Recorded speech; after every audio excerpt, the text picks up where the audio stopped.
বলকের বাদশা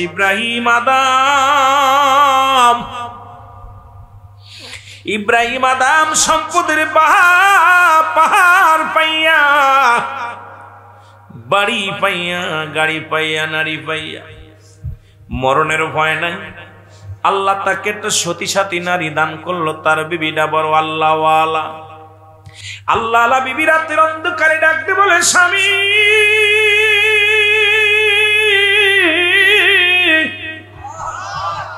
এভাবে দিন যাবে না, মরণের চিন্তা করো। তুমি সুদ খাও না, তুমি ঘুষ খাও না, প্রজাদেরকে কষ্ট দিও না। দাদু ভাইয়েরা বোঝার জন্য কথাগুলো বলে যায়, দিলের কান্ডা লাগায় শোনো। বলকের বাদশা ইব্রাহিম আদম ডাক দেন, স্বামী স্বামী রে, আল্লাহ আপনাকে এত বড় রাজত্বই দান করলো, টাকার অভাব নাই, বাড়ির অভাব নাই, কত মানুষের না যায় শরীক হইলা, কত মানুষের কাপন করাইলা, কত মানুষের দাপন করাইলা। একদিন তুমি চিরবিদায় হয়ে যাবা। স্বামীরে একবার তুমি আল্লাহর ভয় করো, কবরের ভয় করো। ইব্রাহিম আদম ডাক দি বলে, বিবি রে, দুনিয়ার মধ্যে ভয় লাগে না, অন্তরের ভিতরে কোনো ভয় নাই। আজকে বাড়ি পাইয়া, জৈবন পাইয়া, 18 বছরের যুবক, চিন্তা করেছো মরণের সময় হয় নাই। গাজার প্যান্ডেলে বসে আড্ডা মারো, মদের প্যান্ডেলে বসে আড্ডা মারো, নামাজের মাসলা নিয়ে বসো না। মসজিদের দিকে মন লাগে না, কোরআনের দিকে মন লাগে না, হাদিসের দিকে মন লাগে না। তোমার মতো কত যুবকের লাশ কবরে নিয়ে গেছে, তোমার মতো কত যুবকরে চিরবিদায় করে দিছে। অন্ধকার কবর হলো একমাত্র ঠিকানা। দরদি বন্ধুরা আমার, দিলের কান্ডা লাগায় শোনো, মরণের পেয়ালা কখন যেন পান করব, বুড়া হয়ে মরবো গ্যারান্টি নাই। দেখা যায় বাবার কাঁধে সন্তানের লাশ, সন্তানের কাঁধে বাবার লাশ। ওই বাবা জানে সন্তানের লাশটা কত ভারী।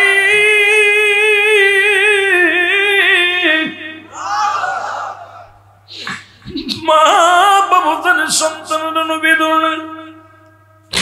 গত কয়েকদিন আগে ফেসবুকের মধ্যে দেখি, পুলিশ ইন্টারভিউর মধ্যে রাউজানের জমিনে জনম দুঃখিনী মা, হৃদয়ের মাকে পুলিশ প্রশাসন বলে, মাগো তুমি কি চাও? সন্তানের হাড্ডি গুড্ডি নিয়ে বাবারে মনে পড়ে গেল কথাগুলো, দিলের কান্ডা লাগায় শুনবেন আলোচনা। মা জননী ডাকতে বলে, আমার প্রশাসনের বাইরা, আমি কিচ্ছু চাই না রে, আমি মা জননী সন্তানারা সহ্য করতে পারি না। আমার একটা মাত্র দাবি, আজ কয়টা দিন মা ডাক শুনি না, আমি জনম দুঃখিনী মা হয়ে আমি সহ্য করতে পারি না। আমার হৃদয় বাড়ি আসতো কলেজ থেকে, মা বলে ডাক দিত। কাজে যখন যেত মা বলে ডাক দিয়ে বলতো মা কাজে যেতেছে, কাজ থেকে ফিরে এসে মা বলে ডাকতো। আজ একটা সপ্তাহ পার হয়ে গেল, কেউ আমার মা বলে ডাক দেয় না রে। আমার মতো দুঃখী পৃথিবীর মধ্যে কেউ নাই। যদি তোমরা ফিরিয়ে দাও, যদি তোমরা আমার সন্তানের ফিরাই দিতা, আর একবার যদি মা ডাকটা শুনতে পাইতাম, আমার কলিজাটা ঠান্ডা হয়ে যেত। জোরে জোরে চিল্লায় বলা যাবে না আল্লাহু আকবার।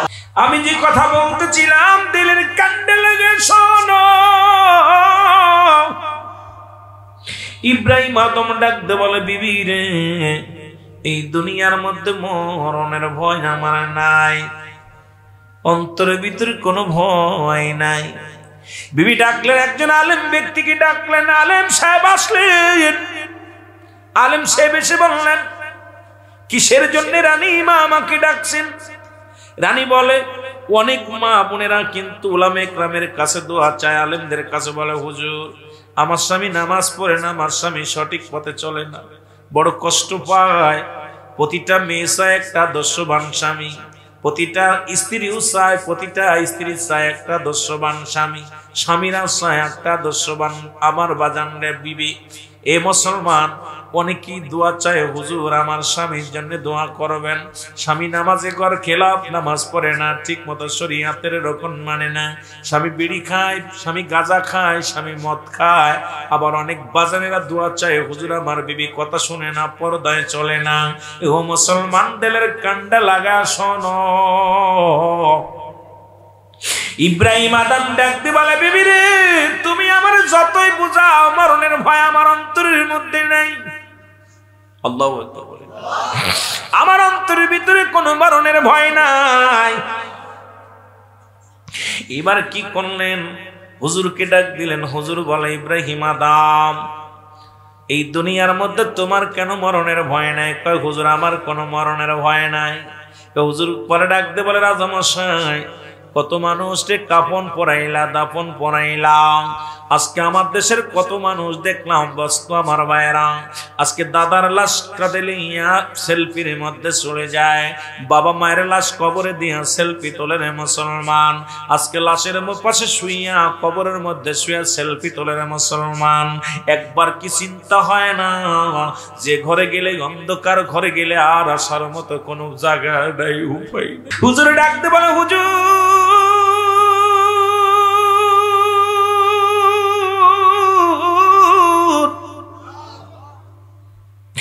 আপনার মরণের ভয় কেন অন্তরে জাগে না? আপনি সকাল বেলা 100 তসবিহ দানা বানান, স্বর্ণ দিয়ে 100 দানা বানাইলেন। বলে সকাল বেলা ঘুম থেকে উঠি 100 বার বলবেন মউত মউত, মউতের চিন্তা করবেন, মরণের চিন্তা করবেন। হারে দুনিয়াদারি সব করে থাকবে। আল্লাহ বলেন, কুল্লুমান আলাইহা ফান, আল্লাহ বলে, বান্দারে এই জমিনটা আমি চূর্ণ বিচূর্ণ করে দিব, এই জমিনের মধ্যে কিচ্ছু বলতে কিচ্ছু রাখবো না, এই জমিনের পানিগুলো আমি আল্লাহ পুড়ে ছাই বানায় দিব।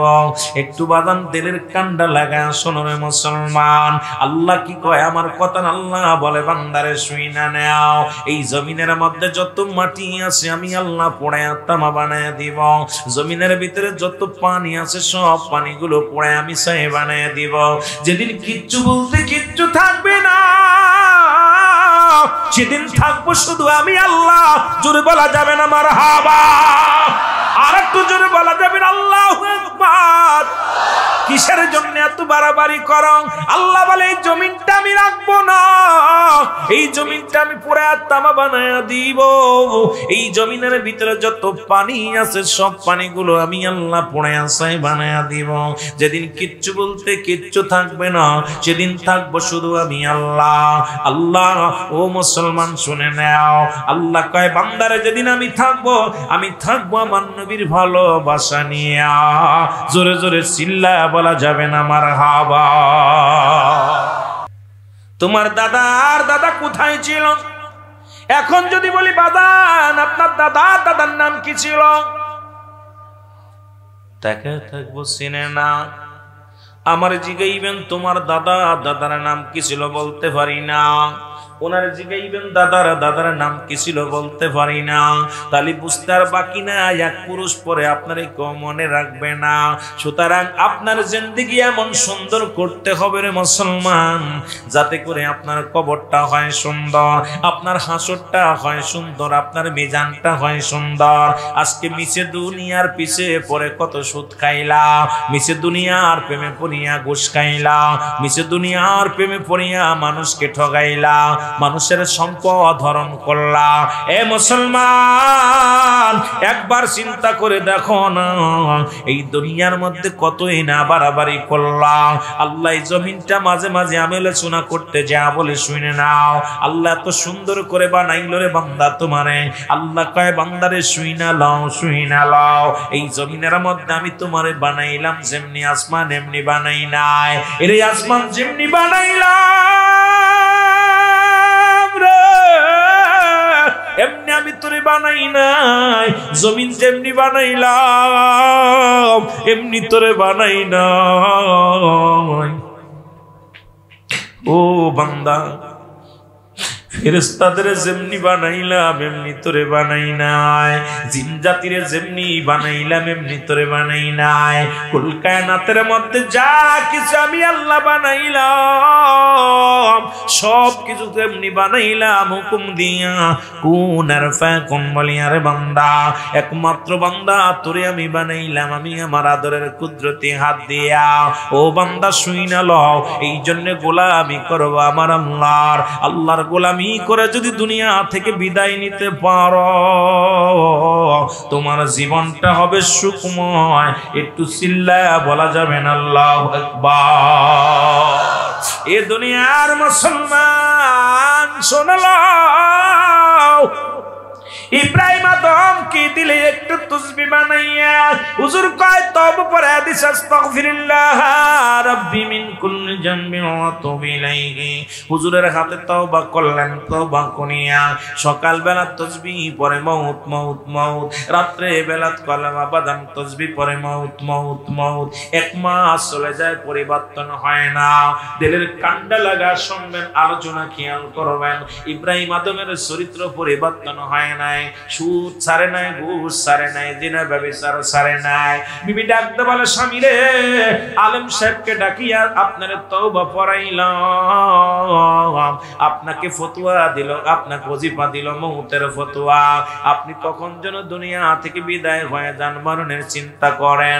বিবি কয় স্বামী রে, এ বিবি আমার মরণের ভয়, মরণের চিন্তা হয় না। হুজুরকে ডাকা হলো, হুজুরকে ডেকে দিয়া বলে, ডাকতে বলেন হুজুর আপনি কেমন তাকবীর দিলেন, কেমন আপনি ওষুধ দিলেন, আমার স্বামী তো এখনো জিনা ব্যভিচার ছাড়তে পারে নাই। ও মুসলমান, জুম্মার নামাজ পড়া চিন্তা করার অন্যায় করবা না। ফজরের নামাজ যদিও পড়ো নামাজ আজকে ছাড়ব না, আসরের সময় আর পাওয়া যায় না, মাগরিব পড়ো কইসায় পড়মো, ইশার ওয়াক্তে মসজিদে যাও না, আজকে এক ওয়াক্ত পড়লে মনে করো ভালো হয়ে কিছু, দ্বিতীয় ওয়াক্তর যাও না। এই তো আমাদের কালচার, এই তো আমাদের চরিত্র হয়ে গেছে। ধরে কোন ঠিক কিনা?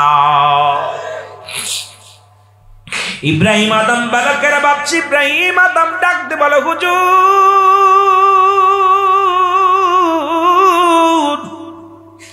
আপনি আমাকে 100 বার বলেছেন রাত্রিবেলা মউতের স্মরণ করতে, দিনের বেলা 100 বার বলেছেন মউতকে স্মরণ করতে। আমি প্রতিনিয়ত 500-600 বার স্মরণ করি, কিন্তু মরণের ভয় জাগে না। এবার আল্লাহর মাহবুব বান্দা ডাক দিয়ে বলে, হে উজেওয়াকে মন্ত্রী সব শোনেন, এ বালকের বাদশা ইব্রাহিম বাদশা শোনেন, আমি আপনাকে পরীক্ষা করতে চাই, আপনার এই সিয়ারেরই দোষ নাকি আপনার কপালেরই দোষ। আজকে আপনার কাছে জানতে চাই, আমারে 5টা মিনিটের জন্য গদিতে একবার বসতে দেন। এবার ইব্রাহিম আদমকে ডাকতে বলে, ইব্রাহিম আদম আমার একদিনের জন্য বা দুদিনের জন্য এই সিয়ারটা আমাকে দেন, আমি পরীক্ষা করে দেখবো আপনার কপালের দোষ নাকি সিয়ারের দোষ। উজির বলে, হুজুর হুজুরের বিশ্বাস করা যাবে না, আপনি যদি গদি ছেড়ে দেন তাহলে হয়তো আর গদি ছেড়ে আর উঠবে না, আর আপনি হয়ে যাবেন প্রজা, হুজুর হয়ে যাবে রাজা। হুজুর কয় হয় না, এটা হয় না। অনেক বোঝানো পর কি করলেন, বললেন, এ প্রজারা তোমরা শোনো, আজ থেকে এই গদির মালিক হলো একজন আল্লাহর মাহবুব বান্দা। আমি হুজুরকে দিলাম গদির মধ্যে বসতে, গদির মধ্যে বসিয়া হুজুর বললেন, হে উজির বলো আমি কে? হুজুর কয়, হুজুর আপনি তো একজন মোল্লা। কয় ভালো করে বলো আমি কে?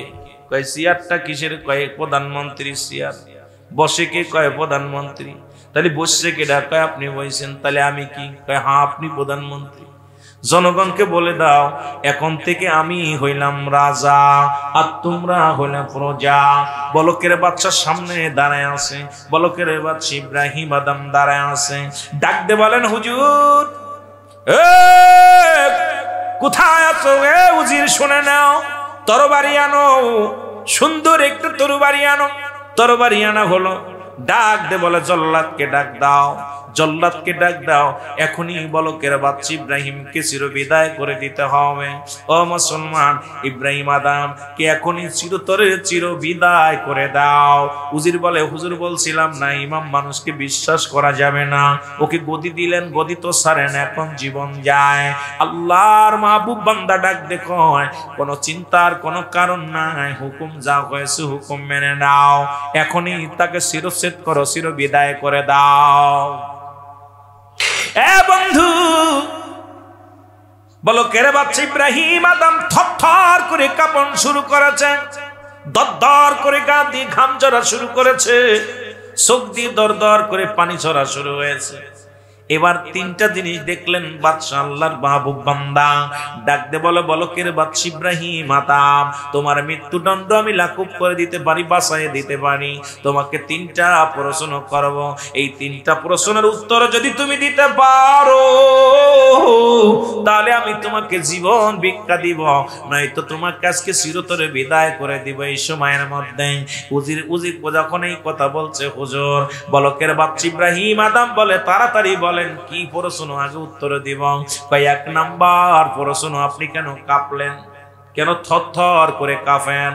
আমি চিরদিন ভরে কত মানুষের রায় দিলাম, কত মানুষের মৃত্যু কার্যকারী করলাম, আমার চোখের সামনে কত নিরীহ মানুষকে চিরবিদায় করে দিলাম, কত অসহায় মানুষ মৃত্যুদণ্ড শোনা পর আমার কাছে জীবন ভিক্ষা চাইছে। আমি বলকের বাচ্চা ইব্রাহিম আদম জীবনে তার জীবন ভিক্ষা দিই নাই। আরে মরণ যত কঠিন নিজ চোখে দেখে গেলাম, আজকে কেটে কমিয়ে আনছি, নিজের মরণের রায় নিজেই শুনলাম, এই জন্য আমি ভয়ে থরথর করে কাঁপছি। হুজুর কয়েক নাম্বার প্রশ্নের জবাব ঠিক আছে, 2 নাম্বার প্রশ্নের জবাব দেন। কয় 2 নাম্বার, আপনি কেন দরদর করে, আপনি কেন চোখ দিয়া জর্জর করে পানি ঝরে?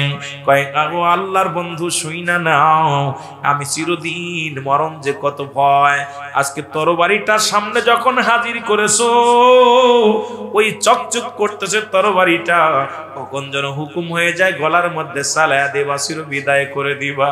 এই ভয়ে আমার চোখ দিয়ে পানি আসছে, কোনো উপায় পাই না, কোনো বুদ্ধি পাই না, মরণের ভয়ে আমার চোখ দিয়ে পানি আসছে। আরে আমার জিন্দেগি কত কঠিন, কত আরামদায়ক ছিল, কত আরাম ছিল, আজকে আমি কঠিন করে নিলাম, কোনো বাঁচার উপায় নাই, এই ভয়ে আমার চোখ দিয়ে পানি পড়ে। কয়ে 2 নাম্বার প্রশ্নের জবাব তুমি উত্তর ঠিক দিছ, 3 নাম্বার প্রশ্নের জবাব তুমি দাও। কয়ে তোমার গা দিয়ে কেন দরদর করে ঘাম ঝরে? কয়েক দরদর করে ঘাম ঝরে যখন জল্লাদকে দেখলাম। আরে আরে মৃত্যু কত কঠিন, মৃত্যুর দুয়ারে দাঁড়ায় আসি হুকুমের অপেক্ষায়, জল্লাদকে দেখা পর আমার গায়ের ঘাম থরথর করে কাঁপে আর ঝরঝর করে গা দিয়ে ঘাম ঝরে। হুজুর কয় এবার 3য় প্রশ্নের জবাব ঠিক আছে, এই লন আপনার গদি, লন আমি গদির আশা করি নাই। বলকের বাচ্চা ইব্রাহিম আদম চিৎকার মেরে ডাক দিয়ে বলে, হুজুর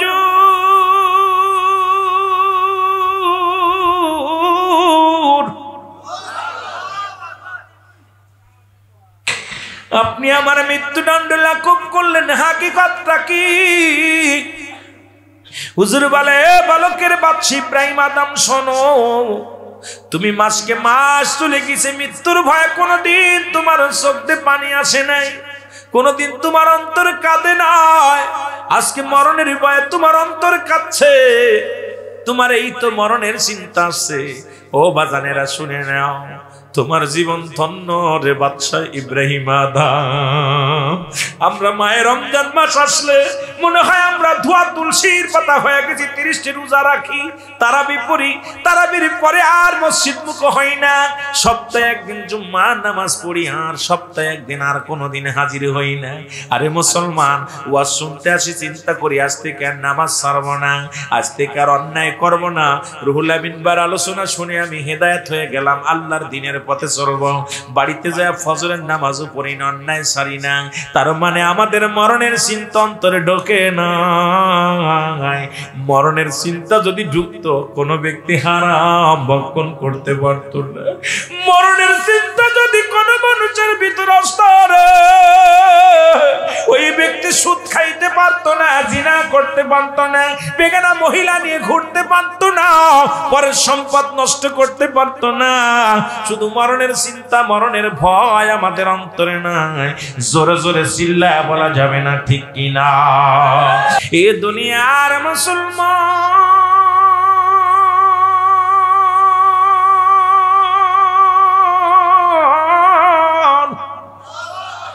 বলকের বাচ্চা ইব্রাহিম আদম একটা চিৎকার মে বলে, বিবির কই আমার প্রজা, কই আমার মন্ত্রী, কই আমার মন্ত্রী প্লাডের সমস্ত ভাইরা, এমপি সম্প্রদায় ভাইরা, মন্ত্রী ভাইরা, আমার পার্লামেন্টের যারা আছেন সবাই শুনলেন, আমি ইব্রাহিম আদিম এইলন আমার এই বারাস দরবারের চাবি, আমি আর কোনদিন এই সিংহাসনে বসবো না, আমি আর এই চেয়ারের মধ্যে বসবো না, যে চেয়ারের মধ্যে বসার কারণে আমার মৌলার ভয় অন্তরে জাগে নাই রে, যে চেয়ারের মধ্যে যে ক্ষমতা পাইয়া আমার ভিতরে কোনো মরণের ভয় নাই, এই চেয়ারে আমি আর বসতে চাই না। এ উজিরি নাজিরি শোনো, তোমরা শুনে নাও, আমার মন্ত্রী সদস্যরা শুনে নাও, আমার পার্লামেন্টের সকল সদস্য শুনে নাও, মেম্বার ভাইরা শুনে নাও, আমি আজ থেকে আর এই রাজ দরবার চাই না, এই নাও রাজমহল্লার চাবি, এই নাও বাইতুল মালের চাবি, আমি আর একটা মিনিট রাত তোমাদের রাজা হয়ে থাকতে চাই না, আমাকে একটু সুযোগ দাও, আমি আমার খোদার সঙ্গে নাফরমানি করেছি, আমি আজ থেকে জঙ্গলে চলে যাব, আমি ইব্রাহিম আদম বিবি চাই না, ছেলে চাই না, মেয়ে চাই না, সংসার চাই না, আমার আর বুঝতে বাকি নাই, আরে আমার মরণের পরে ছেলে আমার হবে না, মেয়ে আমার হবে না, এই ধন সম্পদ আমার হবে না, সব কিছু আমারে কুড়ে কুড়ে খাবে, আমি ইব্রাহিম আদম আর বুঝতে বাকি নাই রে, আবাদান চিরস্থায়ী হবে একমাত্র আমার ঠিকানা, আমি আজ থেকে আর রাজত্ব চাই না। ইব্রাহিম আদম চলে গেলেন বাজান কোথায় রে বালকের বাদশা, ইব্রাহিম আদম জঙ্গলে চলে গেলেন, রাজদরবারের চাবি দিয়ে প্রজাদেরকে বললেন, তোমাদের যার যা দরকার নিয়ে নাও, যার যা খুশি সেভাবে চলো, তবে একটা দাবি করে যে আমি ইব্রাহিম আদম যে ভুল করেছি, এই ভুল তোমরা করো না, এই রাজদরবারের পাওয়া রাজকুমার তোমরা এই সম্পদের পাগল ভয় না, এই সম্পদের মোহে পড়িয়া মাওলাকে বলো না, কারণ কোন দিন যেন ডাক এসে যাবে, কবর হবে একমাত্র ঠিকানা। বলকের বাদশা রাজদরবার ছেড়ে চলে গেলেন জঙ্গলে রে, জোরে বলেন আল্লাহু আকবার। ঠিক একই অবস্থা আমাদের, চিন্তা করি যৌবন কালে নামাজ পড়ব, যৌবন কাল প্রেমিকার নিয়ে কাটাইলাম, চিন্তা করি বিয়ের পরে, বিয়ে করার পর চরিত্র পরিবর্তন হবে, সংসার স্বামী স্ত্রী নামাজ পড়ব, দেখা যায় সংসারের প্রেমে পড়ে আর নামাজ হয় না, শরীয়তের বিধান মানা হয় না, বুড়া হয়ে গেলে প্রস্রাব করে, প্রস্রাব ঢিলা কুলুপ করতে পারি না, ঠিক মতো রুকু দিতে পারি না, সিজদা দিতে পারি না, ছোট কাল ফাঁকি দিলাম, যৌবন কাল ফাঁকি দিলাম, বৃদ্ধ কাল ফাঁকি দিলাম রে দাদু ভাইরা, কোন দিন যেন ডাক পড়ে যায়, অন্ধকার কবর হবে একমাত্র ঠিকানা, এই হেলায় হেলায় হারাইলাম, আজ থেকে তওবা করব, আল্লাহ আমাদের ঈমানকে মজবুত বানায়া দাও, যে ঘরে গেলে মানুষের বিচার হয়, কারণ মানুষের তিনটা বিপদ, নাম্বার 1 হলো মানুষের মরণ, আল্লাহু আকবার, 1 নাম্বার হলো মানুষের মরণ, 2 নাম্বার হলো কবর, 3 নাম্বার হলো কিয়ামতের ময়দান। 1 নাম্বার হলো কবর, 1 নাম্বার মরণ, 1 নাম্বার কি? জোরে বলেন 1 নাম্বার কি? বাবার ইব্রাহিম আদমের মধ্যে পড়ে থাকলে সীমা আপনাদের লস হয়ে যাবে। গভীর মনোযোগ। 1 নাম্বার বিপদ হলো মানুষের মরণ, 2 নাম্বার বিপদ হলো কবর, 3 নাম্বার বিপদ হলো কিয়ামতের ময়দান। এই 3টা বিপদ। নাম্বার 1 হলো মরণের পেয়ালা পান করতে হবে। আল্লাহ মাহবুব জামজাত আলী সাহেবের একটা কিতাব লাগলো গো, এই কিতাবের নাম হলো বাহারে শরিয়াত। কিতাবের নাম কি? আরো জোরে বলেন, নাম কি?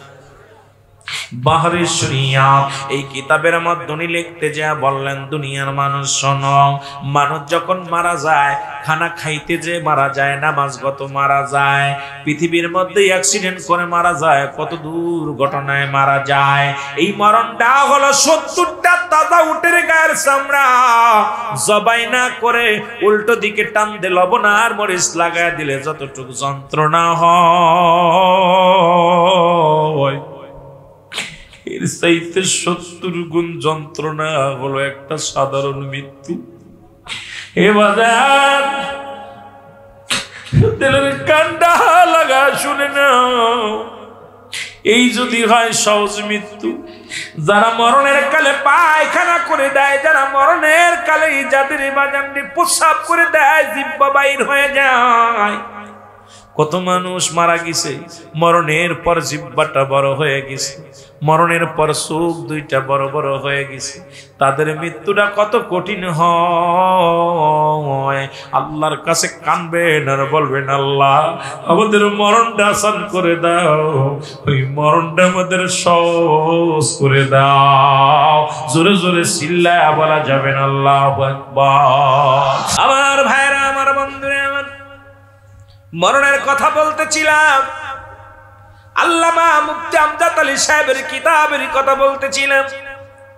70টা তাজা উটের গায়ের চামড়া জবাই না করে, পশুটা জবাই করে নাই, শুধু টান দিয়ে চামড়াগুলো ছিঁড়িয়ে লবণ আর মরিচ লাগায় দিলে যতটুকু যন্ত্রণা হয়, এর চাইতে 70 গুণ যন্ত্রণা হলো একটা সাধারণ মৃত্যু। সহজ মৃত্যুটা, তাহলে কঠিন মৃত্যুটা কত কঠিন আমাদের বোঝার দরকার। আজকে কার জন্য তুমি সুদ খাও রে মন? কার জন্য তুমি ঘুষ খাও? কার জন্য তুমি ব্যভিচার করো? কার জন্য তুমি মিথ্যা মামলা দাও? কার জন্য তুমি এত বাহাদুরি করো, বাড়াবাড়ি করো রে ভাই? একদিন তোমার কেউ নাই, একদিন তোমার কেউ নাই। এই মরণের পেয়ালা পান করতে হবে, এর মধ্যে কোনো সন্দেহ নাই। এত কঠিন মৃত্যুরে মুসলমান, একটা কথা বললে আপনাদের বুঝতে সহজ হয়ে যাবে।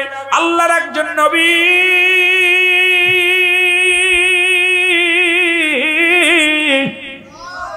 হযরত ইদ্রিস আলাইহিস সালাম জান্নাতের মধ্যে আছে, এখনো জীবিত অবস্থায়। জোরে বলা যাবে না মারহাবা।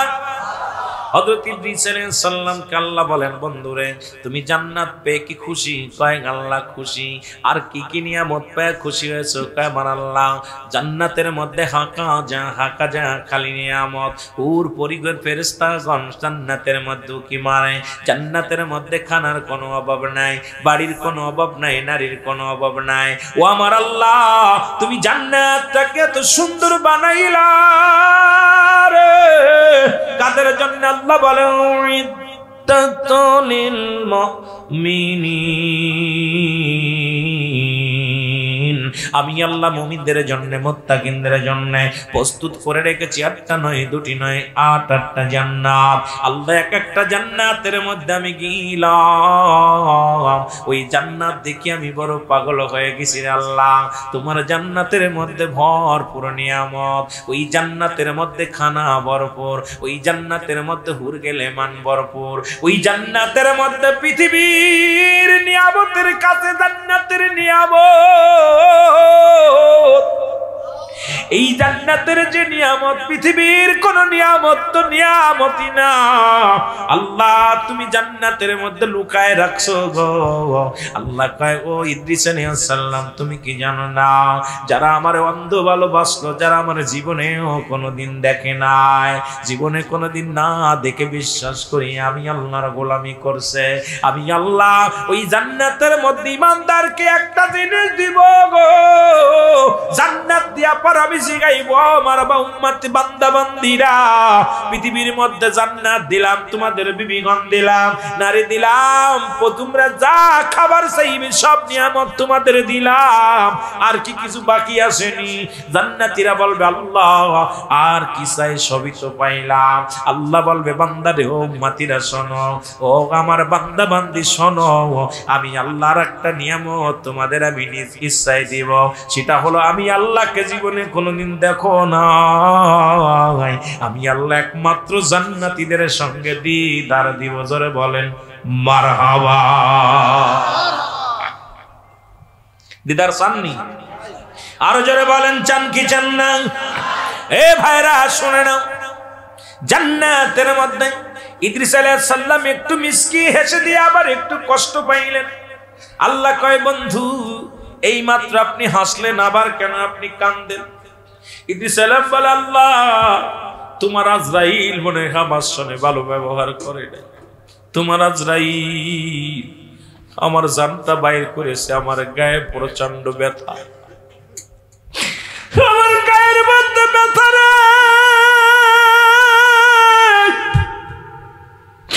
আমি ইদ্রিস আলাইহিস সালাম এত নিয়ামত পেয়েছি, খুশি হয়েছি, তবে তোমার আজরাইল আমার জানটা বাইর করেছে অনেক কষ্ট দিয়া, মনে হয় আমার দেহ থেকে ব্যথা যায় না, যন্ত্রণা যায় না। আল্লাহ আজরাইল তাড়াতাড়ি যা আমার বন্ধুর কাছে, আমার বন্ধুর কি কষ্ট দিছি রে, ব্যথা দিছি রে, গায়ে কি যন্ত্রণা দিছি। আজরাইল সাল্লাম চলে আসছে, এক ধরে আজরাইল সাল্লাম এসে হযরত ইদ্রিস আলাইহিস সালামের সামনে দাঁড়ায় গেছে। আসসালামু আলাইকুম, আল্লাহর বন্ধু আপনি কিছু জানতে চান কিনা? ইদ্রিস আলাইহিস সালাম বলে আজরাইল আগে বলো আমার জানটা তুমি কেমনে বাইর করলা, আমারে তুমি মৃত্যুটা কেমনে করাইলা বলো।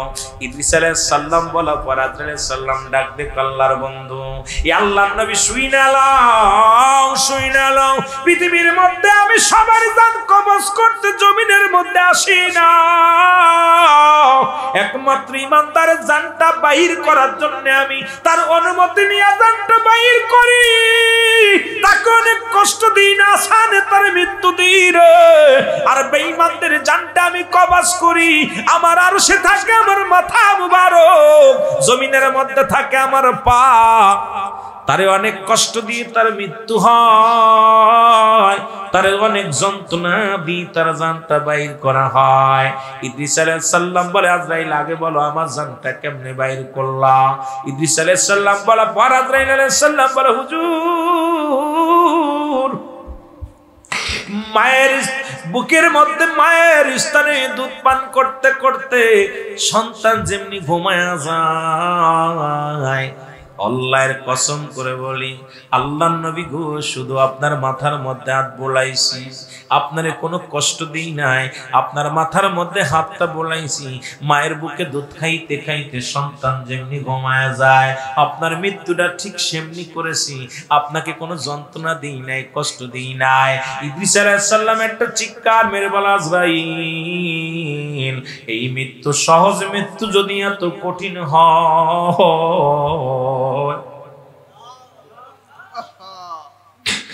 এত সহজ মৃত্যু যদি এত কঠিন হয় রে,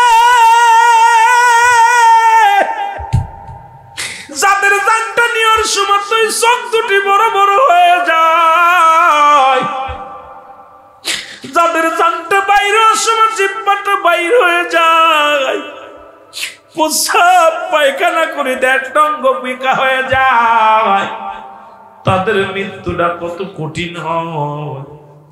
আজরাইল কয় আল্লাহর নবী গো এই পৃথিবীর মধ্যে আল্লাহর মাহবুব বান্দার জানটার বড় মূল্য, বড় দাম, আপনাদের রূহের সাথে বেয়াদবি করার অধিকার আমার আল্লাহ দেয় নাই, আপনাদের কষ্ট দেওয়ার কোন একটার আমার নাই, পৃথিবীর সবচাইতে আসান সবচাইতে মহব্বতে আপনাদের রুহখানা আমি রেশমির চাদরে করে তুইলা নিয়ে যায়। জোরে বলেন মারহাবা।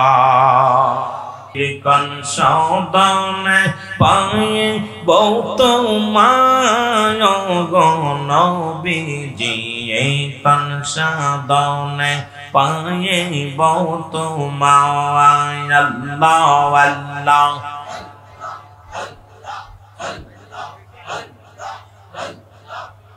নবী মাতরি গর্বে আসিয়া ফিতরি হারা হোয়া নবী মাতরি গর্বে আসিয়া ফিতরি হারা হোয়া এতিম রূপে আসিলেন ধরা গো নবীজি কোন সাধনে পাইল আব্দুল্লাহ আল্লাহ আল্লাহ এই যখন কেঁদে কিবার মনে চায় গো নবীজি কোন সাধনে পাইব তোমায় আল্লাহ আল্লাহ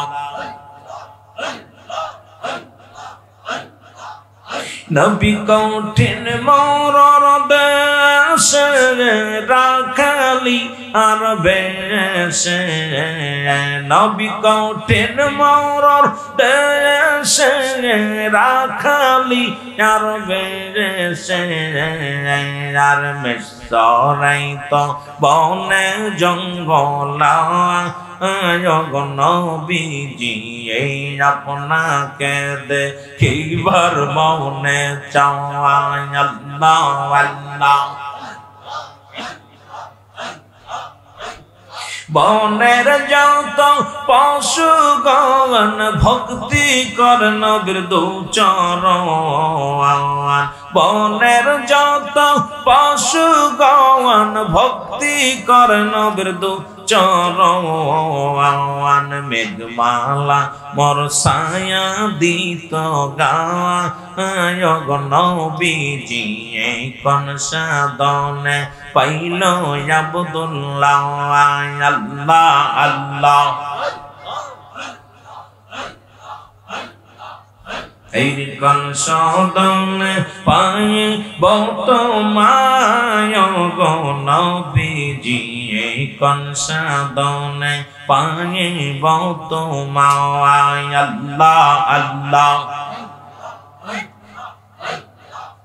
নবীর সমস্ত মজেজা দেখাবি বিখাদি যা নবীর সমস্ত মজেজা দেখাবি বিখাদি যা আর জীবন জৈবন চপল নবীর পায় গো নবীজি কোন সাধনে পাইল আব্দুল্লাহ আরে আপনাকে দেখিবার মনে চায় গো নবীজি কোন সাধনে পাইল তোমায় আল্লাহ আল্লাহ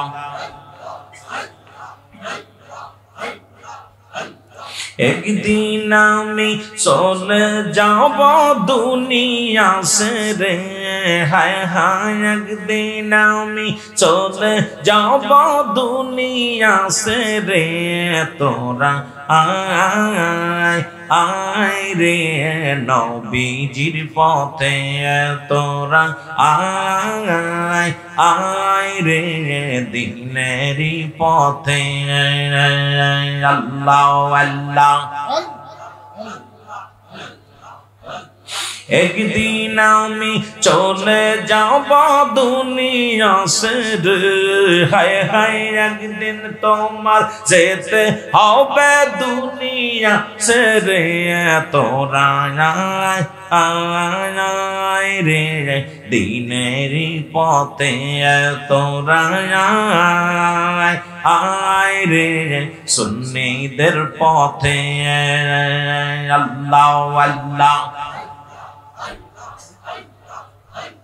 নবীর প্রেমের মানা গেতে গলে পড়িয়া জানো মাল কর রে কুরবান মৌলার আল্লাহরই রাস্তায়, হায় হায় আল্লাহরই রাস্তায়। আল্লাহ পাবি শান্তি পরপারে হাসরের মাঠে, হায় হায় পাবি শান্তি পরপারে হাসরের মাঠে। তোরা আয় রে নবীজির পথে, তোরা আয় রে সুন্নিদের পথে। আল্লাহ আল্লাহ একদিন আমি চলে যাব দুনিয়া ছেড়ে, হায় হায় একদিন তুমি চলে যাবে দুনিয়া ছেড়ে। তোরা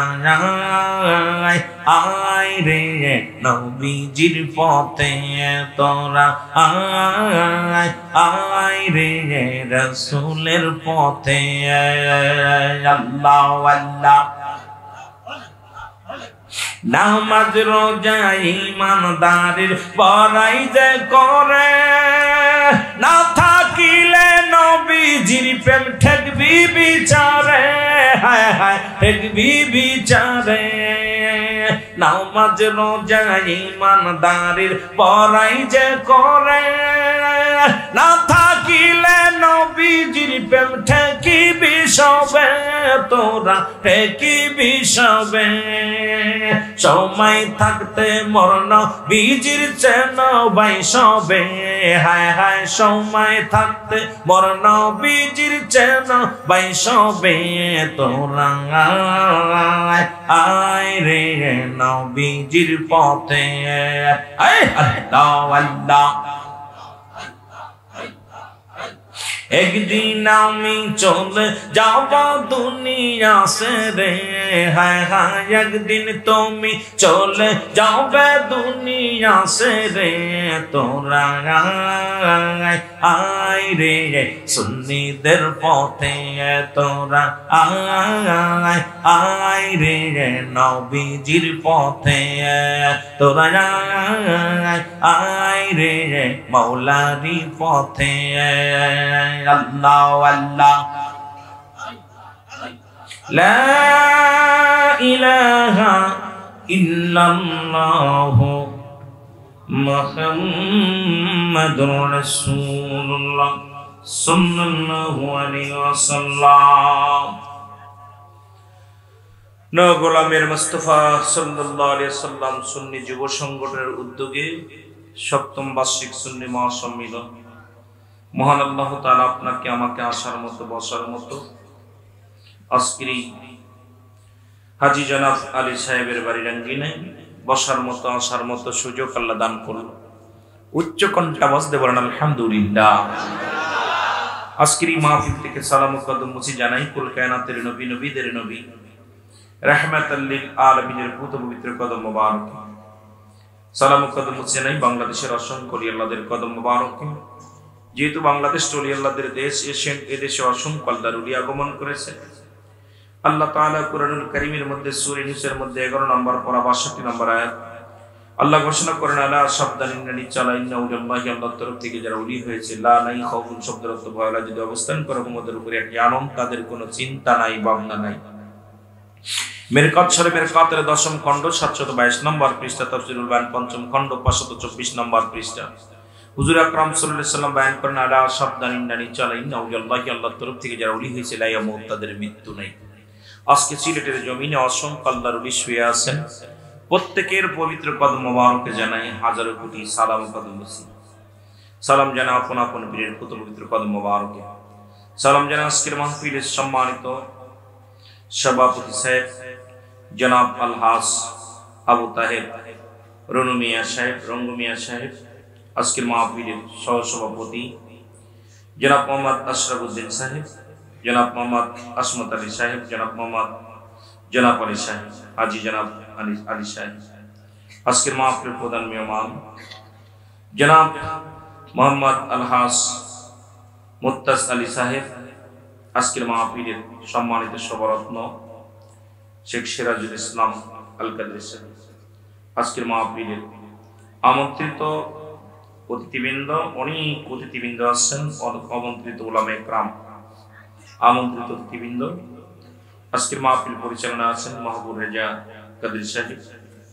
আজকের মাহফিলের অন্যান্য উলামায়ে কেরাম, খাস করে অনেকের নাম না বলতে পারলে কষ্ট পাবেন না, যে সমস্ত উলামায়ে কেরাম আছেন প্রত্যেকেরই আমার মাথার তাজ, তাদেরকে আমি ভালোবাসি, উলামায়ে কেরামদেরকে ভালোবাসি। সুন্নি উলামায়ে কেরাম আমি আমার কাছে এক একটা আকাশের নক্ষত্রের মতো।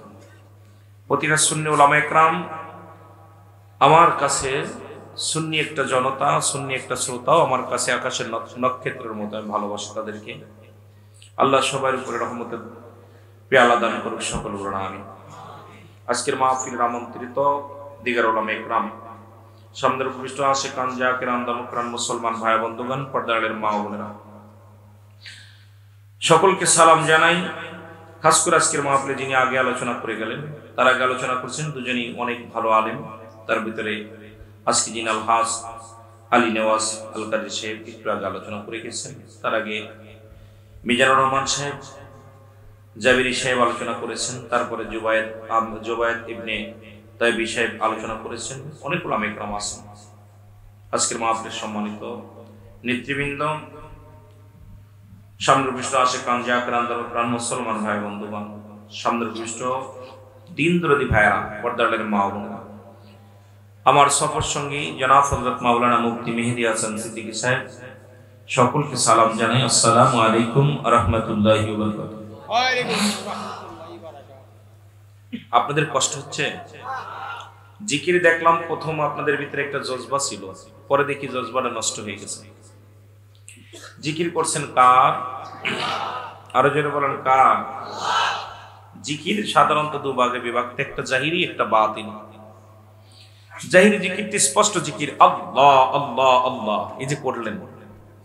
বাতিনি জিকির আবার দুভাগে বিভক্ত, একটা হলো ঠোঁট বন্ধ জিহ্বা চালু, আর একটা ঠোঁটও বন্ধ জিহ্বাও বন্ধ, কলবের জিকির। জোরে বলেন মারহাবা।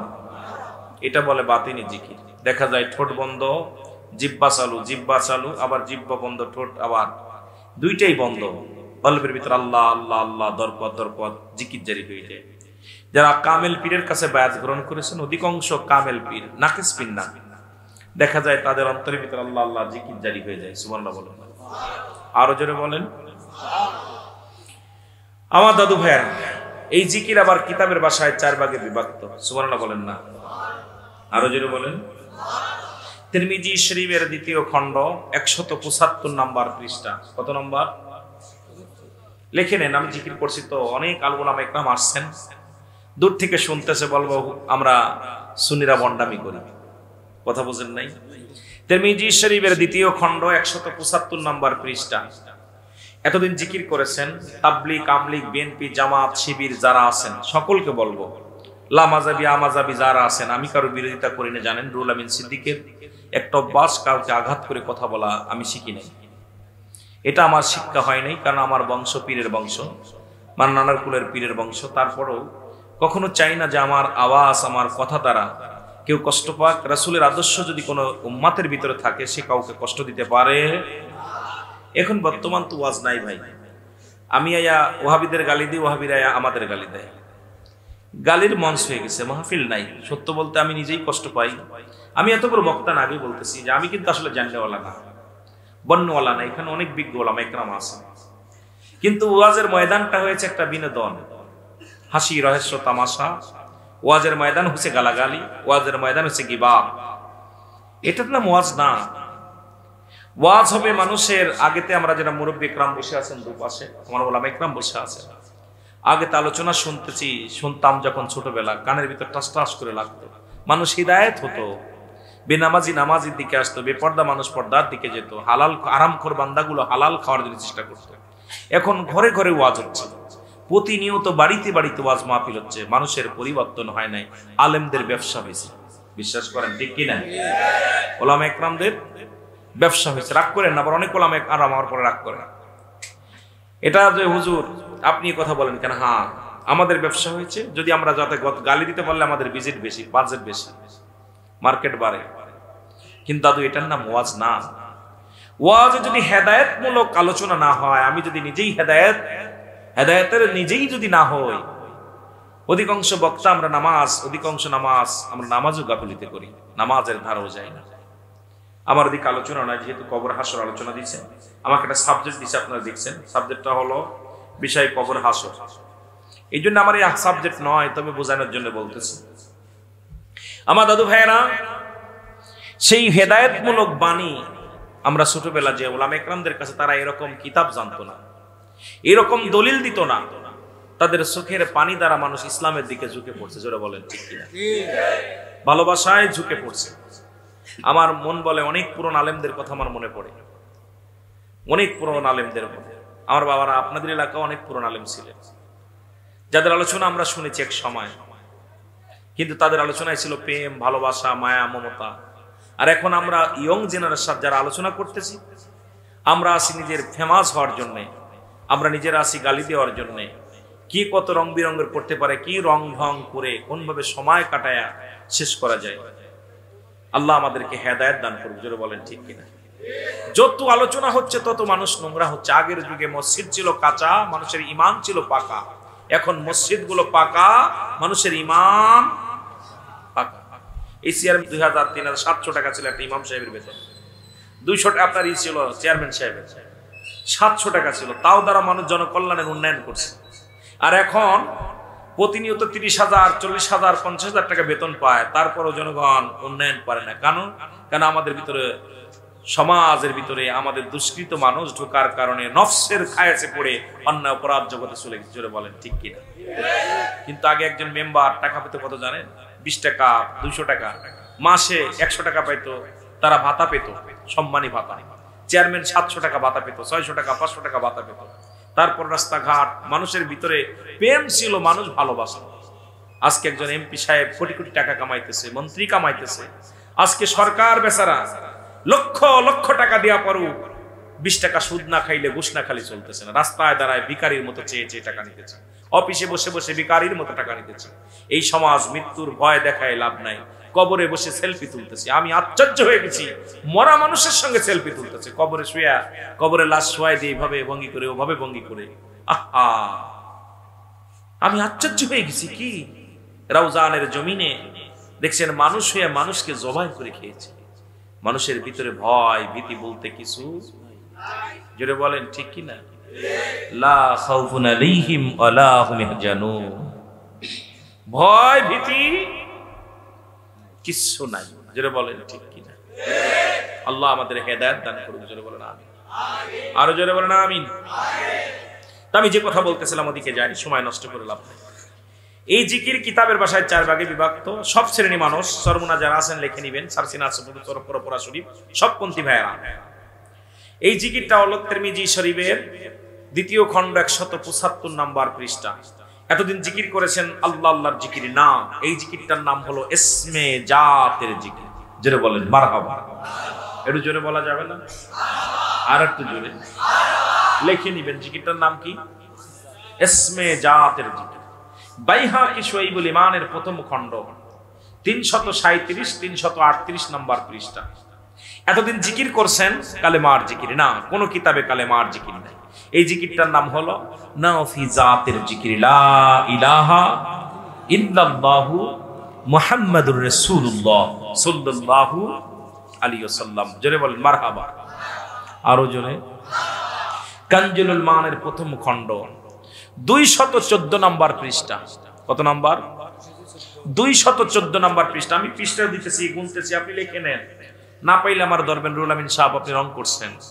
কারণ জিকির করতে হবে, জিকির শব্দের অর্থই স্মরণ করা। জিকির শব্দের অর্থই কি? স্মরণ করা। দাঁড়াইয়া, হইয়া, বইয়া। কোরআনের একাধিক দলিল রয়েছে। আস্তে আস্তে যাবো আমরা কিতাব থেকে, কোরআন থেকে আলোচনা করলে। যেহেতু আমার সাবজেক্ট নাই, এই জন্য আমি বলতে পারবো না বেশি, অল্প একটু টাচ দিতেছি। যেহেতু আমি এটা করেছি, না বললে আপনারা কবেন আমরা সুন্নিরা খালি, ওই ওয়াহাবিরা দূর থেকে বলতেছে খাওয়াই দেখো যে লেগে গেছে বন্ডরা। জোরে বলেন ঠিক কি না? বলবে না? কথা কন না কেন?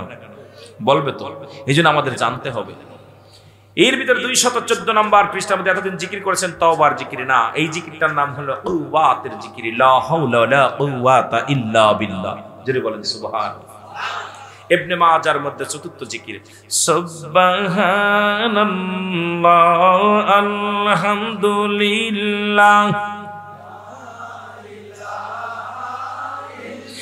লা ইলাহা ইল্লাল্লাহ মুহাম্মাদুর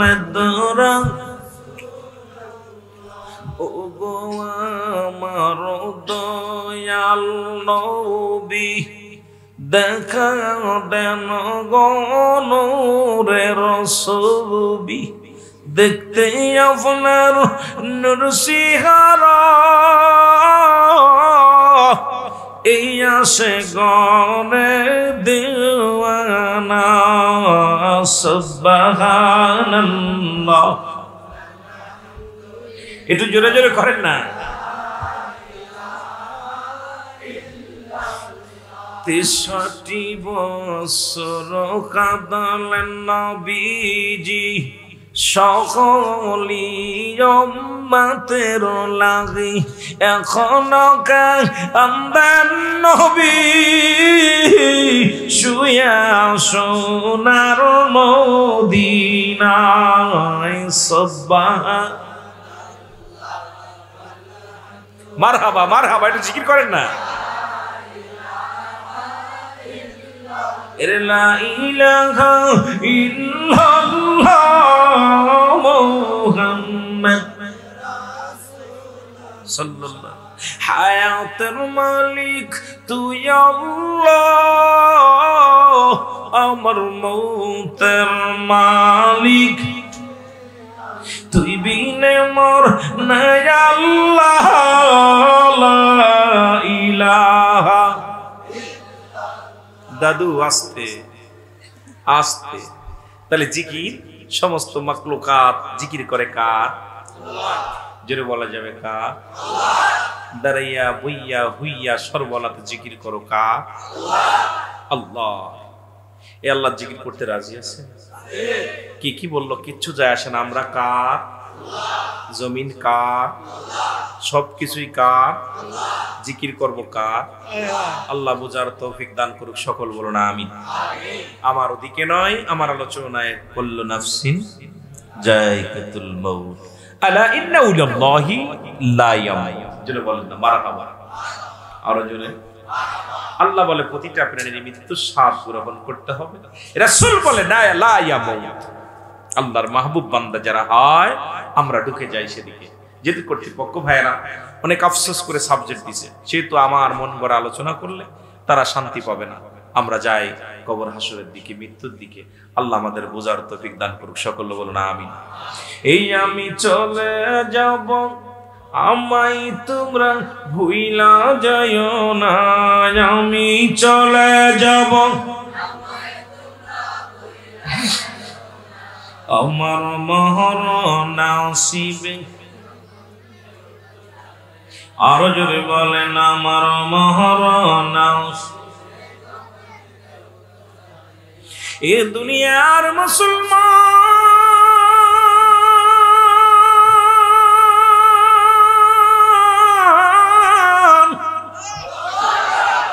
এই জীবন জীবন নয় এমন একটা জীবন আসবে যে দেশে গেলে বাদানের কবরের ভয়ে চোখ দিয়া যদি মাছের চোখের মতো পানি ফেলাইতে পারো জাহান্নামের ভয়ে যদি মাছের চোখের মতো একটু পানি গড়াইয়া ফেলাইতে পারো আমার আল্লাহ চোখ দুটো জাহান্নামে দিবে না একটু চোখের পানি ছেড়ে বলে না মন গমায় না আরে নাম জপ মৌলা একদিন ঘুমাইবে রে মন কবর মা ঝারমন দাদা গেছে দাদি গেছে কেউ না আর ফিরিয়া আইছে গো বাবা মায়ে বিদায় নিছে তোমার বাবা মায়ে বিদায় নিছে আসো একলা রে মন ঘুমায় না রে অমন ঘুমায় না রে নাম জপ মৌলার, একদিন ঘুমাইবি রে মন কবর মাঝার মন। উল্লাসে করিয়া প্রেম ভুলে গেলি খোদার নাম, না করিলি নিজের কাম শেষে হবে কি উপায়। সময় কিন্তু বেশি নাই, নিঃশ্বাসের তো বিশ্বাস নাই। সময় কিন্তু বেশি নাই, নিঃশ্বাসের বিশ্বাস নাই। কখন তুমি নিবে রে বিদায় রে মন, ঘুমায় না রে অমন, ঘুমায় না রে। নাম জপ মৌলার, একদিন ঘুমাইবি রে মন কবর মাঝার মন, ঘুমায় না রে। আল্লাহুম্মা মহব্বতে বলেন না, মহব্বতে।